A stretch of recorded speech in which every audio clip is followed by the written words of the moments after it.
buenas tardes. Encantada de estar aquí, de compartir este ratito. Llevo un tiempo queriendo dedicar, ¿no?, un espacio a compartir un ratito sobre el dolor y el sufrimiento. Aquí en Badajoz, que es donde estoy yo, una conferencia hace poquito, hace un mes, presencial. Y ahora me apetecía hacerlo también online, ¿no? Como generar este encuentro, este espacio para compartir de algo que yo siento muy importante, ¿no? Que es un poco la mirada que yo he ido desarrollando a lo largo del tiempo sobre el dolor y el sufrimiento. Porque desde aquí tengo como una doble mirada, ¿no? He estado con el tema del dolor y el sufrimiento, vengo desde dos vertientes distintas. Vengo como doliente. He sido una persona que ha vivido pérdidas importantes en su vida, ¿no? Y desde bien chiquitita. Y esto ha hecho bueno, que mi historia pues se haya visto marcada por diferentes pérdidas. Y lo que más me ha tocado a lo largo de la vida con el dolor no es tanto el dolor, que por supuesto es algo muy importante, sino todo lo que lo rodea, ¿no? Cuando falleció, en este caso, yo era una niña, mi prima. Ella murió y yo lo que eché realmente de menos era la presencia de un adulto disponible que pudiera estar ahí, ¿no? Que pudiera acoger el dolor, que pudiéramos romper los muros de silencio entre nosotras. Y esto no lo viví. Y entonces, cuando veo la muerte, ¿no? Y veo una persona tan, tan querida que de repente ya no está en mi vida y hay silencio. Esto me generó, creo que ya desde bien chiquitita, una crisis existencial, ¿no? Ha fallecido y parece que ya no hay como nada, ¿no?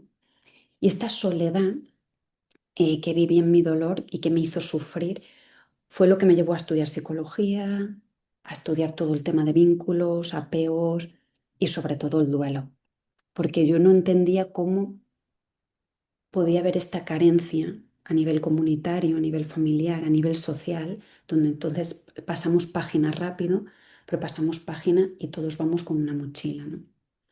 Cuando empecé en Madrid a trabajar ya, ¿no?, y a acompañar a personas, veía que había muchos duelos subyacentes no elaborados. Duelos por muerte, por rupturas de pareja, por dificultades de todo tipo. O sea, había muchos duelos y mucho sufrimiento terapéutico, porque no sabíamos ni siquiera los terapeutas manejar, los psicólogos manejar, acompañar en el dolor. Y de hecho en psicología yo concretamente no vi ninguna asignatura que se titulara duelo, en ningún momento, ¿no? Entonces esto para mí fue un cambio de chip, ¿no? Y a partir de aquí yo quise, como todo aquello que yo había sufrido, porque el sufrimiento sí que lo veía evitable. Digo, todo lo que yo he sufrido, no, me gustaría que los demás, ¿no? O que las personas que yo acompañara, pues que no sufrieran a este nivel, porque se pasa muy mal. Es una soledad muy grande, ¿no? Entonces, bueno, a partir de aquí yo me formé en duelo, estuve dirigiendo la unidad del IPIR en Barcelona durante varios años. Estuve con Alba Payas varios años, ¿no?, dando clases en la universidad con ella, dirigiendo la unidad de duelo allí.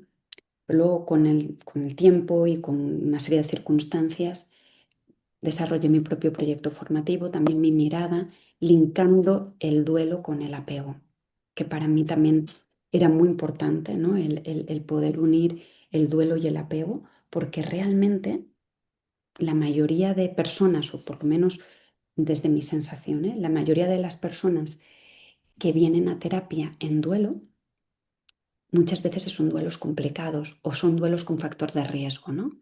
Entonces, desde ahí fue cuando empecé a desarrollar este proyecto que me ha llevado tiempo, pero que se va consolidando, ¿no?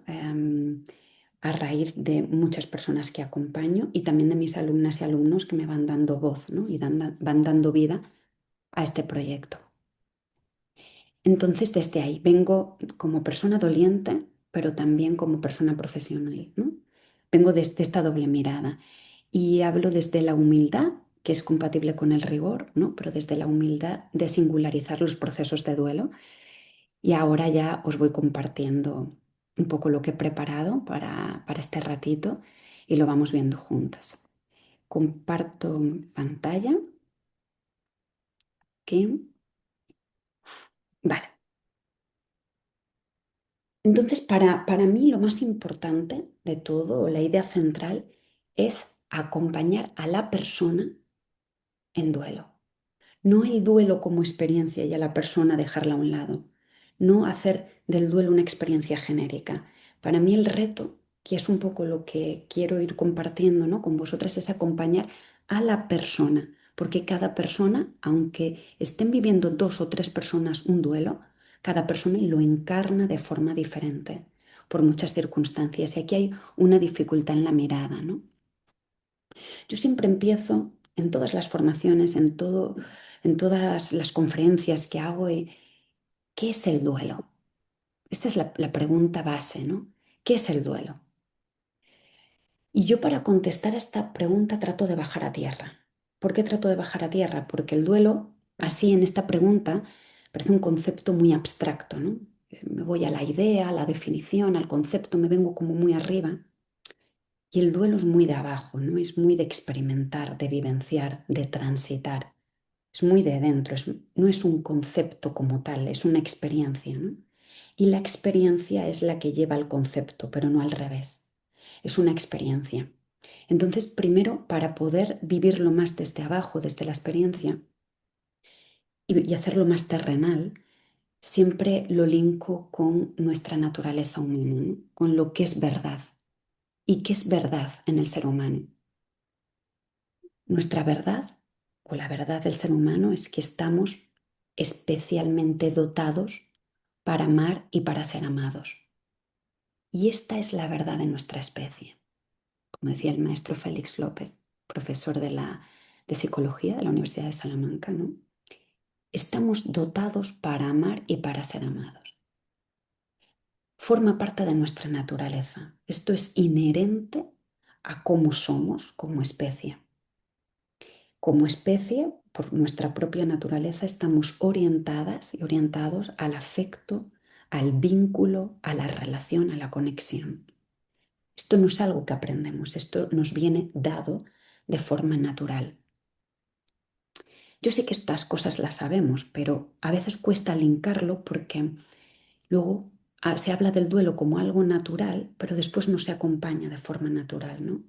Pero claro, yo lo bajo a tierra y digo, claro, sí, una persona está orientada al afecto, al amor, a la conexión por alguien, por algo, por una parte de mí, por una parte nuestra. Cuando vivimos una pérdida, ya sea por muerte de un ser querido o por un cambio o por una ruptura relacional, tiene todo el sentido del mundo que sintamos dolor, porque es un canto al amor, al afecto, al vínculo. Tiene sentido. El dolor, desde este punto de vista, es natural, ¿no? Y Erich Fromm me encanta porque lo señalaba de una manera muy bella en una sola frase, ¿no? Que es muy sencilla pero muy profunda a la vez. El duelo es el precio que se paga por amar. Este es el dolor. Entonces, ¿por qué lo decimos así? Porque es lo más natural del mundo. Cuando vivimos una pérdida significativa o un cambio en nuestra vida, tiene todo el sentido del mundo que nos cause dolor. Si hay silencio alrededor del dolor, si el dolor se desautoriza, si se minimiza, si se trata de rescatar con frases de "el tiempo lo cura todo", "es ley de vida", cuando la persona doliente no está ahí y lo que necesita es llorar la pérdida de su ser querido, por ejemplo, cuando está llorando una persona y está conectando con la pérdida de alguien importante y le decimos, tranquila, o le decimos, no te preocupes, que el tiempo lo cura todo. Pero esta persona lo que necesita es llorar, es que acojamos su dolor y le digamos qué difícil debe ser perder a tu madre, con lo especial que es para ti, y callar para que orgánicamente surja lo que tenga que surgir Si estamos ahí, estamos autorizando el dolor. Sin embargo, si rompemos muros de silencio, si desautorizamos o invalidamos y silenciamos, ahí es donde puede haber una complicación, porque esto ya no es natural. No el sentir el duelo, sino muchas veces el cómo se acompaña, ¿no? Por eso me gusta linkar dolor y amor, porque es una respuesta y un proceso natural. Es un canto al amor de lo que se ha perdido o de lo que se ha transformado. Y el que sea natural no significa que sea, o sea, natural puede convivir perfectamente con que sea la experiencia probablemente más dura y más difícil que podamos sostener como personas, como seres humanos. Es natural, pero marca un hito en nuestra historia de vida porque es un duelo, nos para, ¿no? Entonces el duelo se produce, es una respuesta de, muchas veces nos impacta tanto que no hay una descripción en palabras, porque muchas veces es tal la experiencia, es tan abrumador o desgarrador o doloroso. Otras personas lo vivirán más calmo, dependiendo de la persona doliente, de las circunstancias, de muchas variables, ¿no? Pero es un hito, porque duele mucho y tiene todo el sentido. Refleja una historia amorosa, afectiva, relacional, que es importante sostener y acoger. Por tanto, el duelo, por una parte, es una experiencia universal, es este dolor como canto al amor, como grito al afecto, pero también es importante preguntar para que realmente podamos acompañarlo en términos singulares, ¿qué es el duelo para ti? Porque además de ser una experiencia universal desde el punto de vista del amor, es una experiencia muy singular desde el punto de vista de estas relaciones exclusiva mía, con mi ser querido, con esa parte de mí, con mi salud, con el duelo que esté viviendo. Es muy exclusivo mío. Es un proceso muy personal, muy íntimo y muy exclusivo. Entonces tiene esta es parte universal, pero también esta parte singular. Y el terapeuta ha de acompañar estas dos partes y honrarlas. Pero ¿son fases del duelo? ¿Hay fases en el duelo? ¿O hay diferentes respuestas al dolor que se pueden dar o no se pueden dar? ¿No? Claro, los modelos de fases han aportado muchísimo a la literatura científica de duelo, han aportado muchísimo a la práctica clínica y nos han inspirado muchos, ¿no? Pero las personas que estamos acompañando día a día, personas en duelo, y que llevamos muchos años en este espacio, ¿no? Acompañando, vemos que el modelo de fases ha quedado obsoleto desde el punto de vista de práctica clínica, porque una persona doliente me decía, una persona a la que acompaño, el modelo de fases habla del enfado y yo nunca me he enfadado desde que ha muerto mi marido. Yo no he sentido este enfado. Pero claro, me siento culpable por no sentir el enfado porque las fases del duelo habla de la ira, del enfado, de la rabia. Entonces, claro, no se trata tanto de ver unas fases universales, de si pasa o no pasa, cada persona en duelo lo vive de una manera diferente. Entonces, a mí, más que de fases, me gusta hablar de respuestas al dolor, que se pueden dar o no, que en un momento dado yo puedo tener una respuesta al dolor o no, ¿no? Entonces, espera, dejo de compartir aquí para que lo podamos ver mejor. Estas son mis matrioscas, mis alumnas ya las conocen, ¿eh? Y mis pacientes, pero son matrioscas que utilizo para representar el mundo interno, para hacer tangible lo que no se ve, ¿no? Entonces, el dolor, como hemos visto, lo representamos como algo natural, orgánico. Es inevitable, forma parte de la vida y es este canto al amor. Esto es un dolor orgánico. Tiene todo el sentido que esté ahí, el dolor. Ahora, este dolor orgánico puede adoptar diferentes formas. Yo puedo estar en trauma. Es decir, yo en un momento dado puedo responder a esta experiencia de dolor con trauma, con desregulación. Es decir, el trauma, para minimizar el impacto de la pérdida, quiere decir que esta parte, cuando está en trauma, me está señalando a mí que yo ahora no estoy preparada para digerir lo que ha ocurrido. Entonces, esta respuesta de trauma me da esta información, este mensaje. No estoy preparada para digerir lo que ha ocurrido. Trauma. Y me capacita para esto, ¿no? Pero puede ocurrir que no esté en trauma, que pueda que esté viviendo esta experiencia en protección.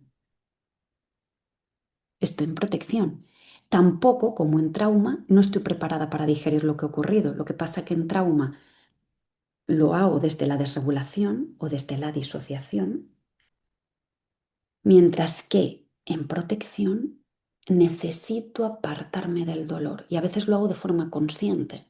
Necesito meterme muchas horas en el trabajo o necesito viajar mucho para minimizar el impacto, para desconectar. Esta es la función de la protección orgánica.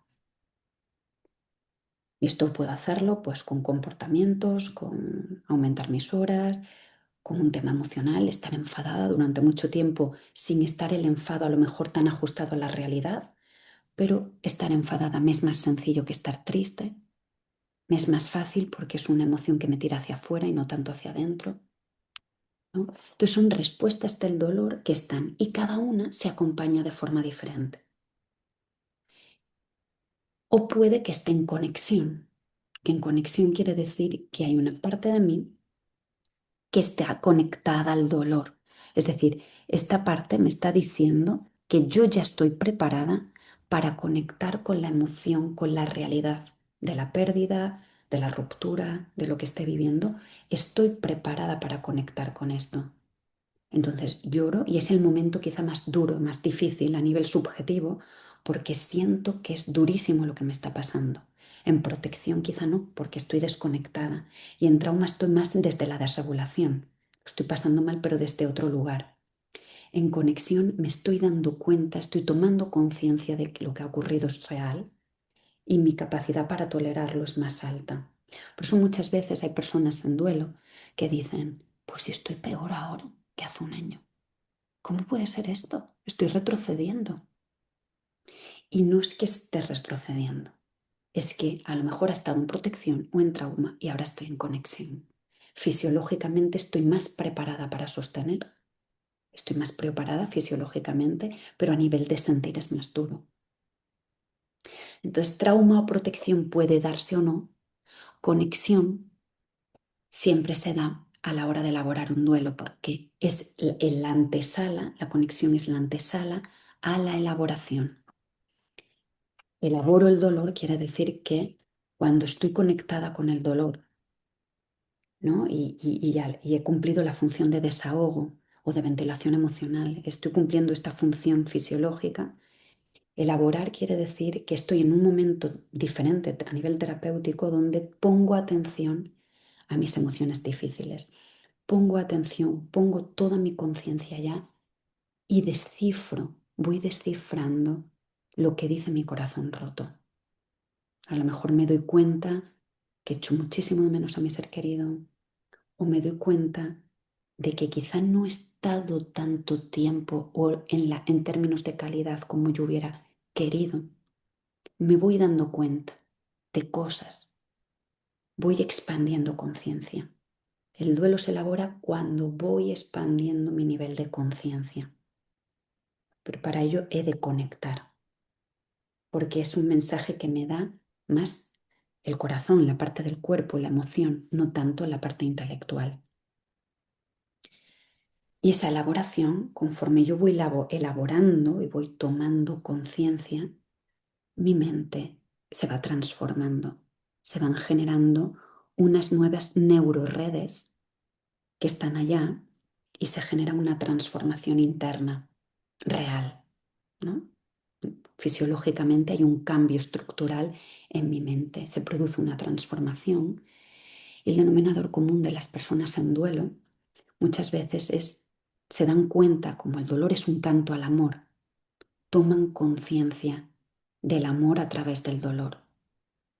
y lo toman desde una mirada muy ascendente, muy escuchando el cuerpo y la emoción. Por eso, ¿por qué? Porque el duelo, cuando estamos en un momento de conexión, elaboración, nos para. Y quizá sea el único momento o de los pocos momentos que me escucho de verdad, porque me para. Quienes hemos vivido pérdidas y estamos en estas respuestas, de repente es como si el calendario se hubiera congelado y se hubiera quedado en ese día y vemos que todo el mundo pasa, que la vida pasa, que va rápido y de repente yo me he quedado allá, dándome cuenta de hacia dónde voy.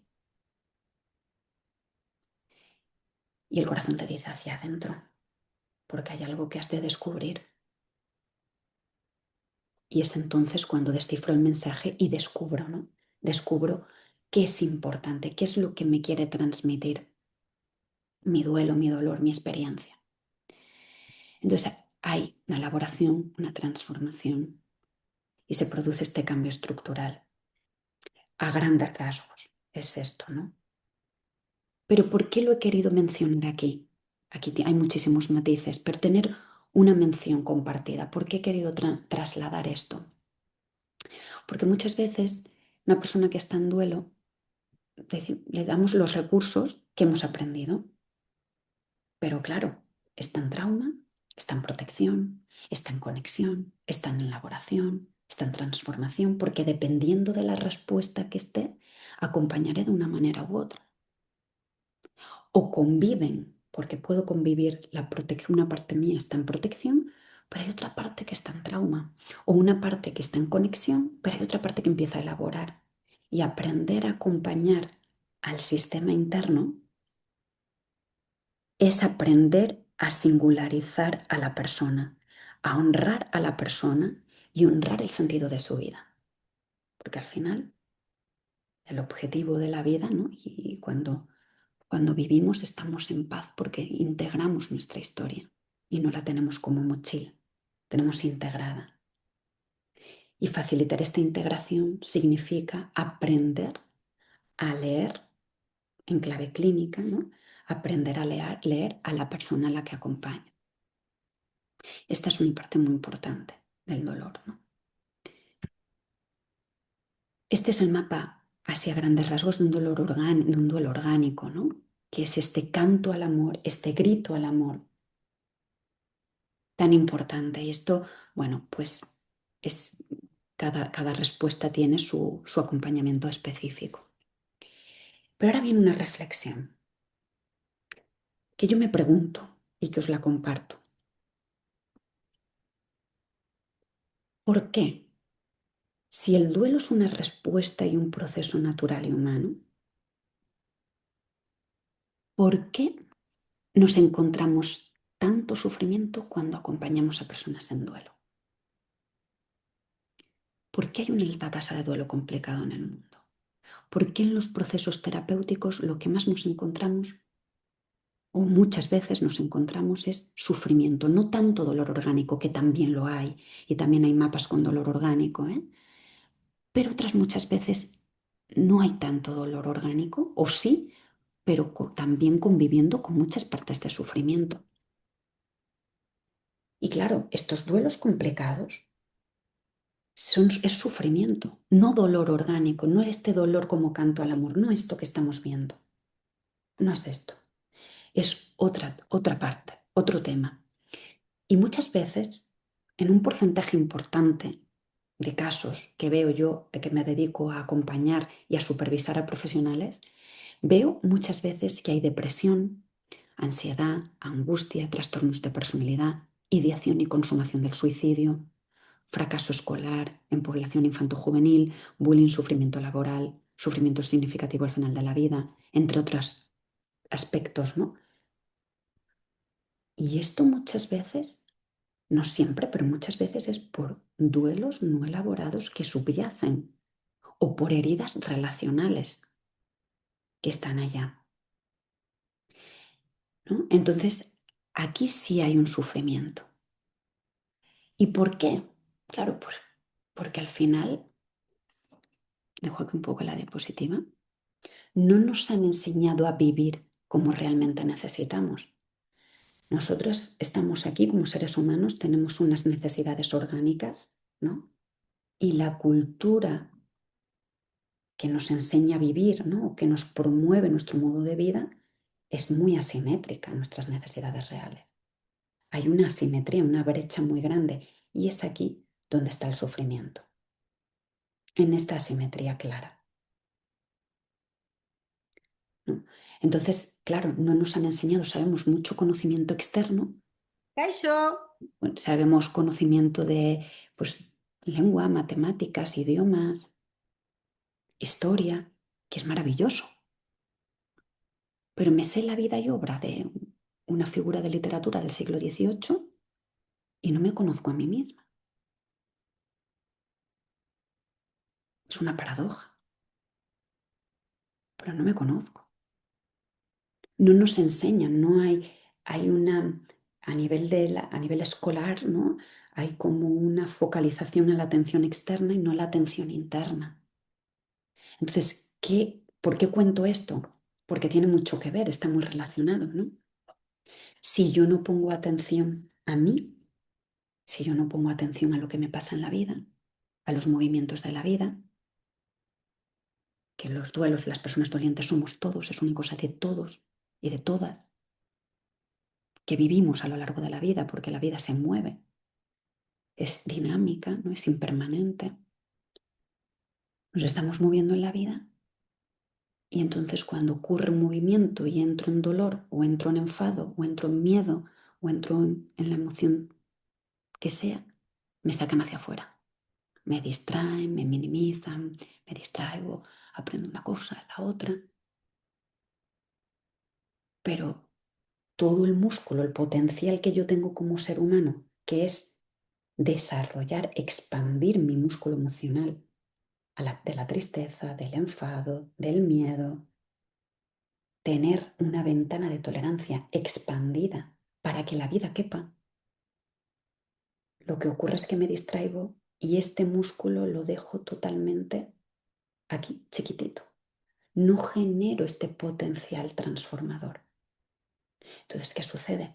Que cuando vivo duelos o cuando vivo pérdidas, porque las voy a vivir, porque forman parte de la vida, además de que es una experiencia en sí misma muy dura, al tener una ventana de tolerancia chiquitita, porque no he entrenado mi autoconocimiento y mi sostén, sufro mucho, porque no cabe. Pero no cabe porque no he desarrollado ese músculo. Entonces, esta es la parte difícil, ¿no? Y muchas veces, pues estos duelos se quedan atascados en nuestro sistema y se va generando mochila. Y esa mochila, si se queda instalada, pues sí, al final se generan trastornos. Cuando dicen, hay personas que dicen, no, el duelo no genera trastorno. El duelo orgánico no debería generar trastorno, claro que no, es natural. Pero el cómo se trata, el cómo se acompaña y el cómo se vive, muchas veces sí se genera esto. Y es cierto, pero no por el duelo en sí, sino por la mirada que se tiene, ¿no? Y por cómo se acompaña también. Entonces, que es importante fomentar nuestro autoconocimiento, porque si vamos con un modelo orientado a la supuesta felicidad hedonista y positiva, ¿no? Donde las emociones difíciles, ¿no? O la vejez como etapa de vida, o la muerte o cualquier tipo de pérdida o la enfermedad, si esto queda a un lado y nos centramos en una alegría superficial, porque no es la genuina, en emociones mal denominadas positivas, en la juventud como etapa eterna, en el placer, en la euforia, pues estamos en un modelo de maquinario automático, no humano, no humano. Entonces luego llegan los duelos y no se puede transitar como una máquina, ¿no? Entonces al final el conocimiento interno lo que hace es cómo me relaciono con mis diferentes emociones, tanto difíciles como agradables, con mis pensamientos, con mi cuerpo, con la vida, porque es la manera que tengo de conocerme y por tanto de conocer el sentido de mi vida, de establecer vínculos significativos y darle significado al proceso de vivir. Y entonces es compatible con el conocimiento externo, que es maravilloso también, pero hacerlo compatible con un autoconocimiento real y genuino y que todo quepa, que la vida no sea angosta, sino que tengamos ventana de tolerancia expandida para que la vida quepa y yo la pueda transitar desde ahí. Porque la vida sin autoconocimiento me puede llevar a sufrir de una forma muy significativa y los duelos también. Cualquier tipo de duelo, ¿eh? Que al final duelo es prácticamente, diría que todo, porque es transversal. Por tanto, la pregunta, ¿es lo mismo dolor que sufrimiento? No, no es lo mismo dolor que sufrimiento. Una cosa es dolor, que es lo que hemos visto antes, y otra parte es sufrimiento, que lo pongo de otro color, porque es aquello que está dentro de mi mapa interno, pero que yo no debería haber vivido, que se puede evitar, pero solo se evita, no yo como doliente lo puedo evitar, muchas veces esto no lo puedo evitar como persona singular, no. Lo puedo evitar como sistema, poniendo conciencia, ¿no? Por ejemplo, a nivel de educación, no solo centrarnos en la escolarización, sino en la educación real, en la transformación interna, ¿no? Y hacerlo compatible con la enseñanza de conocimientos externos. Entonces, la pregunta, ¿no? ¿Es lo mismo dolor que sufrimiento? Y aquí traigo un caso que generosamente he podido compartir con vosotras y con vosotros, ¿no? Que es el caso de Miguel. Y lo quiero compartir para que lo veamos, ¿no? Juntas. ¿Qué ocurre aquí, ¿no? Miguel acude a terapia con una demanda muy clara. La demanda es, tengo ansiedad y no me concentro en el trabajo porque he cambiado de jefe y no acabo de ubicarme. Habla de la pérdida de su mujer de soslayo. Miguel comentaba que lo tenía superado y que lo que quería era mirar al presente y al futuro. Llorar no sirve de nada, te debilita por dentro. Hay que tirar hacia adelante. La terapeuta cubre su demanda y trabaja en temas de ansiedad, concentración y aspectos relacionales con su jefe. Aparentemente, Miguel se encuentra bien. Su terapeuta le da el alta tras varias sesiones, meses de trabajo. Sin embargo, al mes de haberle dado el alta, le da una crisis fuerte de ansiedad sin haber motivo aparente. Claro, ¿qué puede estar ocurriendo? ¿Por qué? Miguel acude a nuestra consulta, ¿no? Conforme vamos conociendo a Miguel, vemos que con el tiempo y esas diferentes sesiones, la demanda que plantea Miguel a nivel terapéutico no coincide con sus necesidades reales.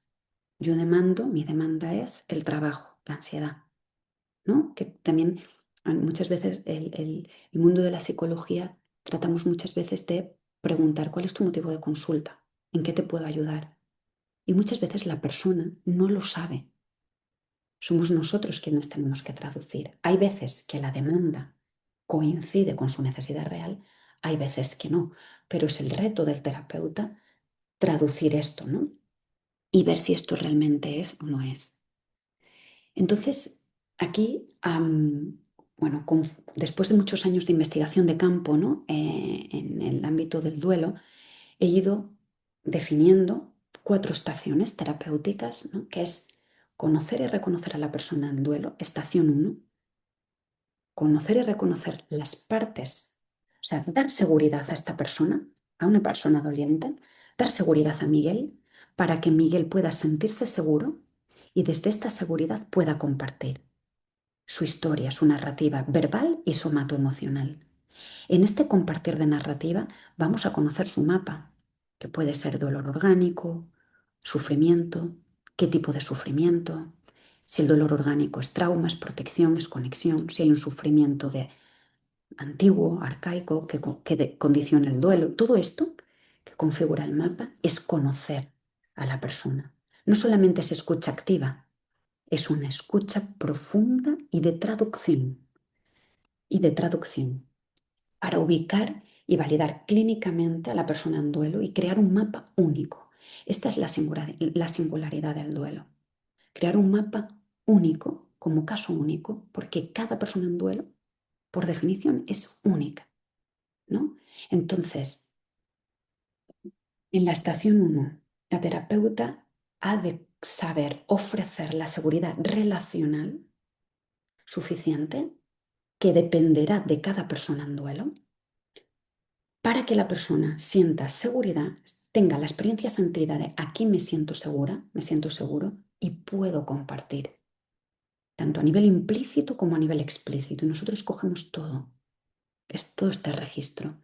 Y conforme vamos escuchando y la persona va narrando y nosotros vamos observando, la terapeuta va integrando clínicamente para co-crear con la persona doliente su propio mapa, que es este punto de partida, con estas estaciones 2, 3 y 4. Y aquí no solo damos seguridad relacional, sino que damos seguridad relacional y seguridad clínica, muy importante, punto de partida de la persona en duelo, ¿no? Porque es la vía, creo que más importante para acompañar con rigor, sensibilidad y singularidad. Si yo, que esto muchas veces ocurre en duelos, se ha puesto de moda, por lo menos unos años atrás, aprendo recursos, por ejemplo, la carta de despedida, una narrativa, hago un ritual con la persona. Estos son recursos, pero puedo acertar o no con la persona en duelo. Puedo acertar o no. Y es muy probable que no acierte, porque yo no estoy acompañando el duelo de forma genérica, estoy acompañando a la persona que convive con dolor y con sufrimiento. Y entonces cambia todo, ¿no? Es verdad que aprender recursos al terapeuta le da más seguridad, pero luego a nivel terapéutico muchas veces se genera este sufrimiento. Por eso el enfoque está centrarnos y acompañar a la persona en duelo y no al duelo de la persona. La persona siempre como primer plano. ¿Mm? Porque a lo mejor dentro ha tenido una pérdida importante, pero a lo mejor en primer plano hay otra cosa. Esto es lo que hemos de atender, ¿no? Entonces, linkando con Miguel, ¿no? Tras transitar estas primeras 4 estaciones, vemos que la ansiedad no venía tanto por el trabajo y por la relación con su jefe. No venía tanto por esto, era su demanda y tenía sentido esta demanda. Igual también había que acompañarla, pero esta no era su necesidad real. Esto era el disparador de cómo está organizado su mundo interno. Pero esto lo sé ahora, después de haber hecho estas 4 estaciones, ¿no? Y vemos que hay un duelo subyacente no elaborado por la pérdida de su mujer. Vemos que la superación del duelo y el mirar al presente y al futuro es una defensa, no una demanda terapéutica consciente, una defensa que interfiere en la conexión y elaboración de su duelo. Y con el tiempo pudimos explorar que la defensa venía de su guión de vida. Ahora lo vamos a ver con claridad. Esto es de atrás. Vamos a ir a ver a Miguel Niño, ¿vale? Miguel Niño dice, hijo, Javier ya no está, cariño. Tu hermano no ha superado la enfermedad. Ha luchado como un campeón, pero no ha podido. La enfermedad era demasiado grande, pero le tenemos que recordar como un campeón, como un gran luchador. ¿Eh, Miguel? Sí, vale. ¿Javier ya no está? No, hijo, Javier ya no está. Pero tenemos que ser fuertes por mamá, ¿vale? Mamá está muy triste y tenemos que ayudarla a no estarlo. Tú y yo tenemos que hacer un equipo de campeones para ayudar a mamá. Somos fuertes y valientes, somos unos campeones como Javier. Tú y yo podemos con todo y más.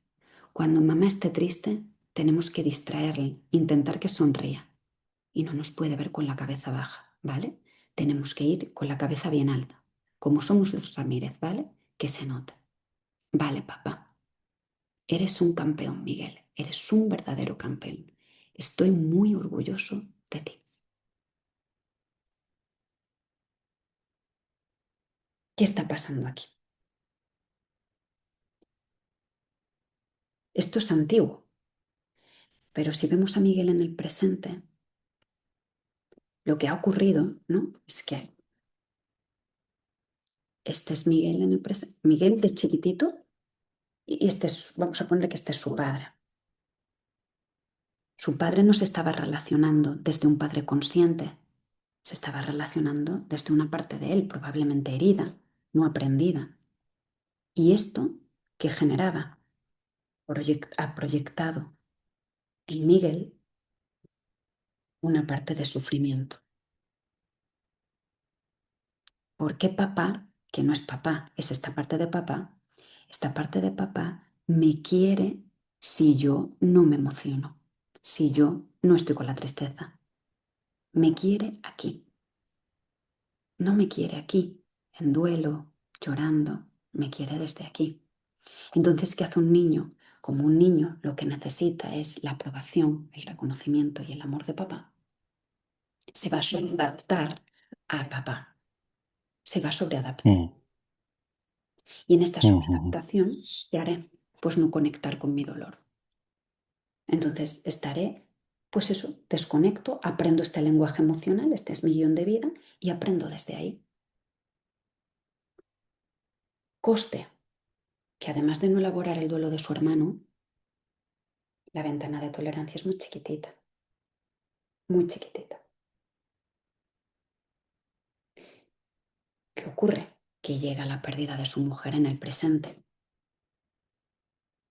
Estoy aquí en el presente, esta es mi línea del tiempo.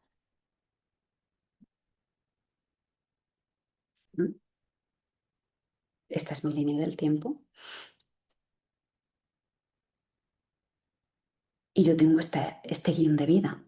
Cuando murió mi hermano Javier, tengo esta defensa de no conectar, porque aquí, con mi herida, con mi duelo, porque si conecto, papá no estará orgulloso de mí.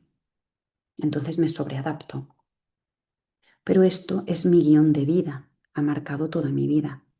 Entonces aquí en el presente, cuando yo tengo un duelo por la pérdida de mi mujer, enseguida tengo una defensa. No puedo con ese dolor. No es una protección orgánica, es una defensa porque es un guión de vida. Llorar es de débiles. Llorar no sirve de nada. Llorar no tiene sentido, no te va a llevar a ninguna parte. Es aprendido, es en términos absolutistas, aprendido de un guión de vida que tuvo su función, pero que ahora tiene un coste. Todo esto está dentro, porque no está identificado, ni reparado, ni integrado. Entonces condiciona los duelos presentes. Un sufrimiento biográfico cuando tenía 7 años condiciona la vivencia del duelo contemporáneo, del presente. Si nosotras tratamos esto como un dolor orgánico, no se va a poder dar, porque primero tenemos que honrar la defensa y dar seguridad a la defensa y saber ver el mapa interno de la persona y honrarlo como singular.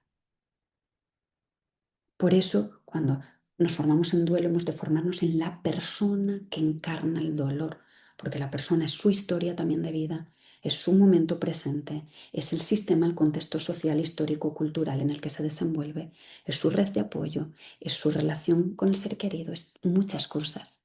Son muchas variables que confluyen y es el terapeuta quien traduce y fisicaliza en un mapa para poder acompañar desde ahí, ¿no?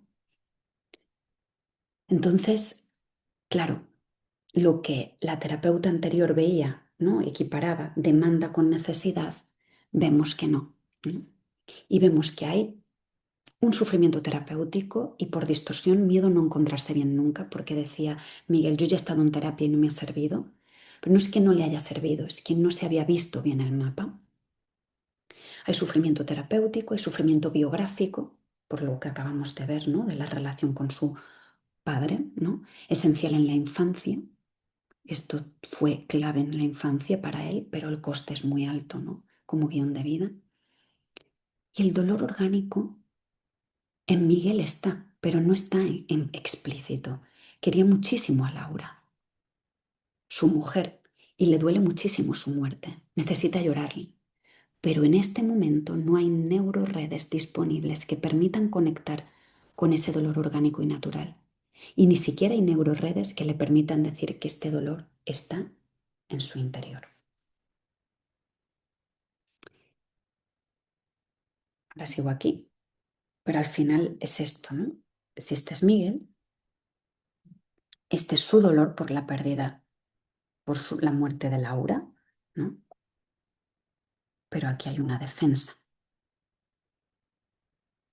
No permito conectar esta defensa. Y esta defensa me lleva hacia afuera, hacia afuera, hacia afuera, y a lo mejor también tengo problemas con mi jefe.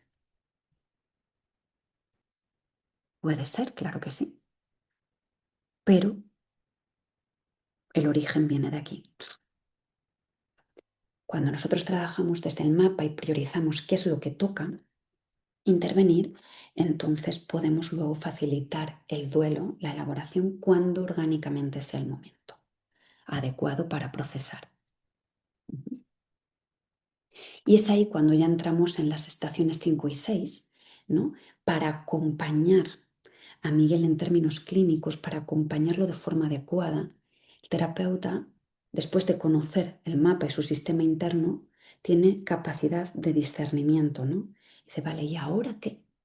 ¿Cómo acompaño? Y ahí están las estaciones 5 y 6, que es el cómo, ¿no? ¿Cómo lo acompaño? Ya he hecho todo un mapa que ha sido un acompañamiento de conocimiento de base, ¿no? De regulación y de mapa interno. Y ahora viene qué intervenciones empleo. ¿Descendente? ¿Ascendentes? ¿De qué tipo? ¿Por qué? ¿Por dónde empiezo? Y todo esto es algo que traduce el terapeuta para ver por dónde empieza, ¿no? A facilitar. Pero además de todo esto, Juan es el hijo de Miguel. Estamos ahora ya en el presente. Miguel tiene un hijo de 8 años que es Juan. Y Juan está en duelo por la pérdida de su madre. Pero su padre está ausente a nivel emocional por la desconexión que tiene a nivel de guión de vida. Juan, tras la muerte de su madre, comenzó a entrar en contacto con la rabia y con comportamientos retadores. Y esto traía sufrimientos y castigos. Claro, la herida relacional de Miguel y la vivencia de su duelo influye a su vez en su hijo. Esto va de generación en generación si no ponemos conciencia, ¿no? Entonces, él traía a Juan como si tuviera problemas de comportamientos reales. El foco está en Juan. Y esto ocurre muchísimo, tanto en el ámbito educativo como en las familias. En el ámbito educativo empiezan los suspensos, empiezan las etiquetas, empiezan los castigos y empieza el fracaso escolar. Bueno, por no verlo. Y es que lo que le pasaba a Juan es que Juan, si ahora vamos a Juan, 8 añitos, tenía el duelo por la pérdida de su madre, un duelo muy fuerte que no fue acompañado, fue muy silenciado. Entonces hay un sufrimiento por no haber elaborado el duelo y por la ausencia de papá. La ausencia de papá para Juan fue todavía más dolorosa que la pérdida por muerte de mamá, porque papá está y no me ve. Y esto en un niño es muy duro, pues esto ya no es duelo, es sufrimiento. Ya va con la autoestima, va ligada a la autoestima. Papá no me ve. Entonces, ¿qué hago? Y muchas veces estas conductas de rabia, ¿no? O conductas de enfado, comportamientos retadores, pueden ser una defensa de o que me vean, porque tengo una herida tan grande que necesito que me mires. Pero claro, la mirada, al no saber traducir el mapa, lo miro desde lo que me han enseñado. Mal comportamiento, castigo, etiqueta. Lo miro desde la punta del iceberg, no desde el mapa interno, ¿no? ¿Y por qué señalo esto?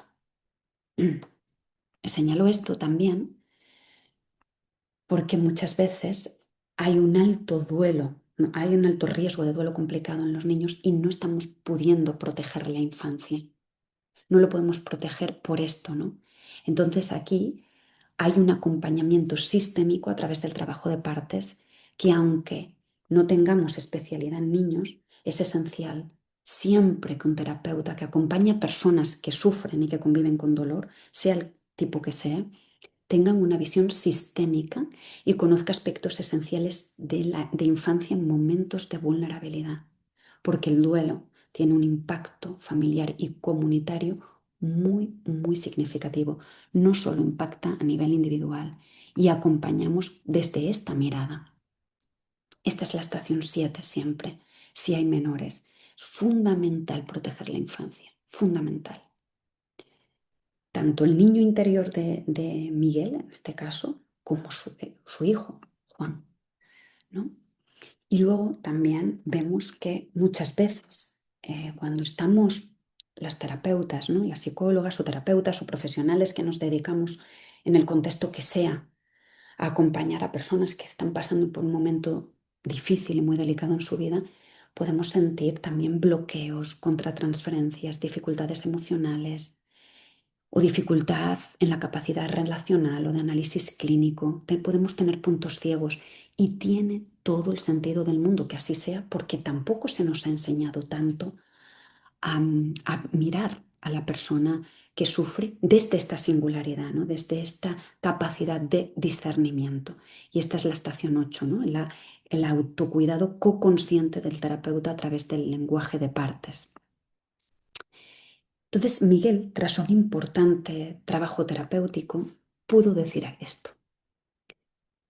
Nunca me hubiera podido imaginar que iba a estar tanto tiempo en terapia, pero tampoco me hubiera podido imaginar ni en mis mejores sueños que se podía vivir diferente.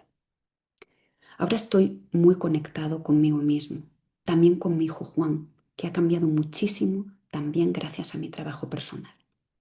Y puedo llorar a Mercedes, llorarla, compartir mi dolor con mi hijo y abrazar también el presente. Ha sido un viaje doloroso pero profundamente transformador. De verdad que siento que soy otra persona y me gusto mucho más así. Me quiero más así. Me siento más libre aunque llore y me sienta a veces más vulnerable. No tenía ansiedad por mi jefe.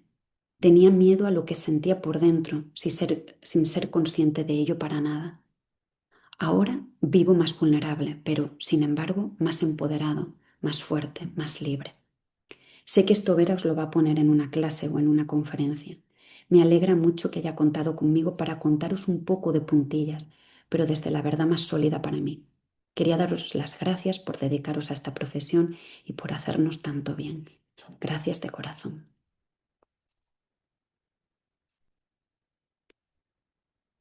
La buena noticia de todo esto es que el sufrimiento, es decir, estas partes de aquí, si se identifica y reconoce de forma adecuada, tiene un potencial reparativo y por tanto elaborativo muy importante. Y el dolor orgánico, si sabemos leerlo también, si se acoge y se cuida como cada respuesta necesita, también tiene un potencial transformador clave en nuestra vida. Y esta es la parte más importante, ¿no? Que estas son las grandes buenas noticias. ¿Cuándo se elabora un duelo?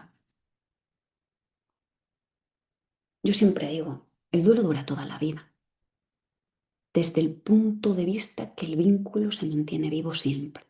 El amor dura toda la vida. Otra cosa es que dentro de mi mapa el duelo, el dolor se haya recolocado, se haya integrado y yo esté desde otro lugar. El sufrimiento y las heridas relacionales, como he pasado con Miguel, si las hubiera, se identifican y reparan para que el dolor orgánico pueda elaborarse de forma sana.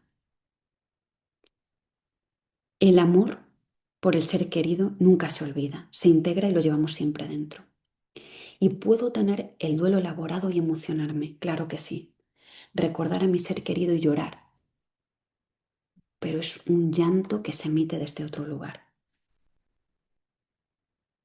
Y por supuesto, aumenta nuestro nivel de empatía interno, porque al final he estado escuchando mi corazón roto, he estado ahí escuchándome, descifrando, y cuando paso por ahí, lo que no me enseñaron de chiquitita, me lo está enseñando el duelo, la experiencia.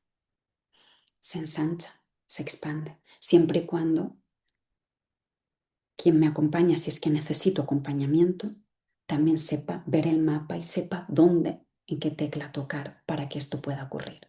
Porque hay veces que tocamos otras teclas y lo que ocurre es lo contrario, ¿no? Cuando yo he hecho este viaje de autoconocimiento, este viaje interno, aumenta la empatía intrapersonal hacia adentro y la empatía interpersonal. Necesitamos las dos. Necesitamos autoconocimiento, autoempatía para conocer, empatizar con el otro. Necesitamos aumentar nuestro nivel de sensibilidad y nuestro rigor para con nosotras, para que esa sensibilidad y ese rigor se pueda beneficiar en el mundo también externo, sea de la manera que sea, en mi familia, en mi lugar de trabajo. Y es un viaje. Para mí es una profesión que tiene su complejidad, que no es aprender algo y aplicarlo, no va así. Es más bello que eso porque implica otras cosas, pero también le da mucho sentido a la vida porque te recuerda lo que es importante. Al final, el denominador común, llevo muchos años viendo personas en duelo como doliente, que también he sido y soy, ¿no? Y mis alumnas, ¿no? Y mis alumnos al que traen casos y los compartimos y supervisamos, lo que nos damos cuenta es que al final el denominador común, cada uno viviéndolo de una manera, es que lo importante es el amor. Y cierro el círculo como lo abre. Se abre la vida como se cierra, desde el amor. Es importante, ¿no? El duelo nos recuerda que nos distraigamos lo menos posible. Cuando digo distraer, no me refiero a que yo en un momento dado me pueda distraer, pues solo faltaría que no, ¿no? Me refiero a distraerme del eje, del sentido de la vida, del propósito, del significado. Es muy fácil distraerse porque vivimos en un sistema poco consciente. Y el subcortical, nuestro sistema, está ahí, muy en línea, y es muy fácil automatizar. Es muy fácil que nos vayamos a lo automático, a lo productivo, al rendimiento, porque tenemos 1000 inputs. Y el subcortical, por supervivencia emocional y por evolutiva, por evolución, va a responder siempre, va a reaccionar más rápido. Necesitamos un neocortes en línea que nos recuerde el sentido. Y el duelo y el trabajo personal también nos lleva a esto, ¿no? Entonces, bueno, es bonito el poder verlo desde ahí, ¿no? Con esa parte donde no es para nada incompatible, todo lo contrario, la sensibilidad y la empatía con el rigor y la profesionalidad. Y van de la mano. Lo profesional es profundamente humano y lo humano tiene esa parte relacional que es tan clave para poder acompañar, ¿no? Y, y con esto vemos, ¿no? ¿Cuál es el reto del terapeuta en el acompañamiento al dolor y al sufrimiento humano en términos generales, ¿no? Yo cuando llevo muchos años haciendo esta investigación de campo, de todas estas experiencias que llevo, ¿no? Me he dedicado muchos años a grabar, a transcribir sesiones, a compartir para poder ofrecer, ¿no? Esta mirada que yo he ido descubriendo poco a poco, matizando. Ha estado en el horno muchos años y sigue estando porque es un proyecto vivo que se va horneando y se va matizando y co-construyendo. Y veo que el reto es este, ¿no? Que no es un enfoque centrado en el contenido clínico, es un enfoque centrado en la función y en el discernimiento clínico. El contenido clínico es muy atractivo, ¿no? Por ejemplo, veo, por ejemplo, en Instagram o en redes sociales, soy muy poco activa en esto, pero cuando me llegan mensajes a veces veo personas, figuras públicas o personas que tienen muchísimos seguidores que plantean en las redes recursos para elaborar el duelo, por ejemplo. O X pasos para elaborar la culpa en el duelo. O hablemos de soledad en el duelo, X pasos para tal. Esto, si no está contextualizado, si no está centrado en la función y en la capacidad de discernimiento y no se sabe traducir y ver el mapa, puede ser peligroso. Sé que el contenido clínico es más atractivo porque da esta percepción de control, ¿no? De control, de tengo las herramientas y tengo los recursos, pero la persona doliente necesita que se la vea a ella momento a momento, con sus variables y es el momento probablemente más vulnerable de su vida. Y nos necesita con un neocortes auxiliar muy importante que sepa traducir y discernir. Y es nuestra responsabilidad traducir. Y cuando facilito o acompaño con recursos, es porque he discernido que esto le puede venir bien aquí ahora, pero no al azar. Entonces el contenido clínico siempre tiene que estar al servicio de la función y el discernimiento, porque es la manera de acompañar a la persona el duelo y no poner el foco en el duelo de la persona como experiencia genérica. Recordemos que es universal, pero singular, ¿no?